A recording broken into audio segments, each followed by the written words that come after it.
Lielajās Rīgas patversmēs brīvprātīgo ir daudz. Cilvēki brauc gan ar dāvanām, gan velta savu laiku darbam patversmē. Tikmēr situācija reģionos esot pavisam bēdīga. Brīvprātīgo tikpat kā nav. Madonā patversmes aicinājumam mīļot dzīvniekus atsaukšās vien 2 mazas meitenes. Mēs braucam, kad mums ir brīvs laiks, ja nav pārāk daudz mājas darbu uzdoti. Jā, un arī ļoti bieži brīvdienās. Kā jūs iedrošināt cilvēkus? Ja viņiem nav iespējas paņemt, tad viņi var braukāt, viņus mīļot, vest ārā, piemēram, Un palikt ar to sirdsapziņu, ka viņi viņiem palīdz, pamīļot, lai viņi pierod pie rokām. Spēlēties ar viņiem. Tomēr kaķis ir mājas kaķis, viņš nav saules kaķis un viņam vajag šo te cilvēku, tāpat kā sunim. Viņš nav vilks, viņš ir suns un viņš dzīvo ar mums. Mēs esam viņus radījuši, mums par viņiem ir jārūpējas. Bieži vien esot dzirdēts viedoklis, ka cilvēki nebrauc uz patversmi, jo negrib dzīvniekus sāpināt, dodot tiem veltas cerības par jaunām mājām. Bet ārsts skaidro, ka tas ir mīts. Mums tendence ir pie dzīvniekam tādas iedot kaut kādas cilvēka rakstura stīgas. Mēs mēģinām kaut ko cilvēcisku saskatīt, bet viņu valdē instinkti. Viņš dzīvo šeit un tagad, un viņš priecājās. Protams, viņš arī var skumt, bet priecāsies arī par to pašu vienu reizi, kad jūs būsiet.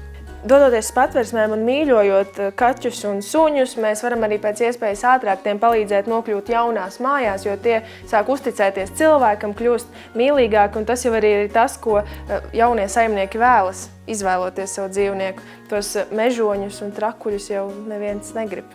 Ir tāds liels gandarījums, ka tu paskaties, ka tu esi paņēmis tādu riktīgu mežonīti, kam tu nevari pat klāt pieieti. Un kā viņš mainās un kā viņš kļūst mīļš. Un tu zini, ka tas ir tavas mīlestības dēļ viņš ir šāds kļuvis. Kad viesojamies patversmē, pie kaķēniem atbrauks mazā Nikola.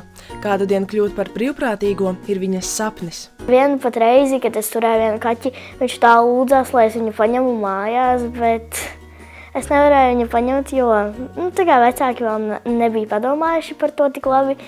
Un to vajag ar vecākiem sarunāt, un ja viņi ļauj, tad var tikai paņemt. Bet tev nav žēl pēc tam braukt mājās un ka viņi te palīdz? Man ir ļoti žēl. Es vispār negribētu braukt mājās, es gribētu dzīvot ar visiem kaķīšiem, kas te ir. Līdztekus kaķu mīļošanai ļoti nepieciešams arī doties pastaigās ar suņiem. Arī es piekrītu izmest mazu loku, taču nedaudz baidos, jo svešs suns ir svešs suns un kā varu zināt, ko no viņa sagaidīt. Taču manam satraukumam nesot pamata.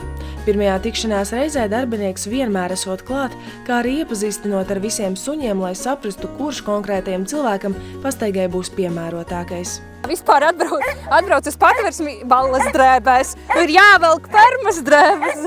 Turi? Tas ir Daļais. Viņš pavasarī tika piesiets pie patversmes vārtiem un atstāts. Vēl varēja žokplēs izlaist. Operators paliek, es aiziešu.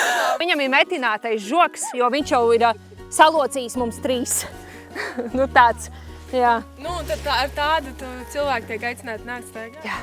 Un jūs dosit? Ja tu gribi uztrenēt savu muskulatūru, torsiņu, jā, tev šitāds te kuilēns velk tevi un tev visu laiku ir saspriguši muskuļi un tu dzinies pa mežiem un pa pļavām, nosteiktu ļoti labs fitness. Patversmē uzsver, ka var braukt ciemos arī bez dāvanām, vienkārši tāpat. Taču, ja nolēmis atvest ko gardu, tad vēlams labāk vienu, bet kvalitatīvu sausās barības maisu nekā 10 no lētā gala. Tas ir tiešām ļoti svarīgi. Tas, ka tie ir patversmes dzīvnieki, tas nenozīmē, ka viņam pietiks ar pašu zemāku. Un arī slikta pārtika var sabojāt šos te kuņģus vai zarnu traktu darbību, tāpēc labāk dodam labu, nekā savedat daudzas sliktas un pēc tam mums ir jācīnās ar caurajām un vemšanām. Redzot šīs mazās pamestās dvēselītes, arī es sev apsolījos vismaz kādu brīvdienu ziedot, lai dotos uz patversmi. Man tas prasīs vien dažas stundas, taču patversmes darbiniekiem tas iespējams dos mazo atelpas brīdi, bet galvenais tik ļoti laimīgs darīs 4-kājainos draugus. Esam katru dienu, vienmēr arī smējos, ka var braukt arī Ziemassvētkos, Lieldienās un Jāņos pie mums, jo mēs strādājam katru dienu. Tad svētkos viņi nebūs vieni? Nē. Bieži mēs teikt, ka kaķis un Ziemassvētku eglīte ir 2 noteikti nesavienojamas lietas, jo, ja mājās ir mājdzīvnieks, tad eglīte noteikti tikšot apgāsta. Šeit pierādās pretējais. 10 kaķi un Eglīte aizvien skaisti stāv. Ramons Zariņa, Mārtiņš Jākapsons, 360 TV ziņneši.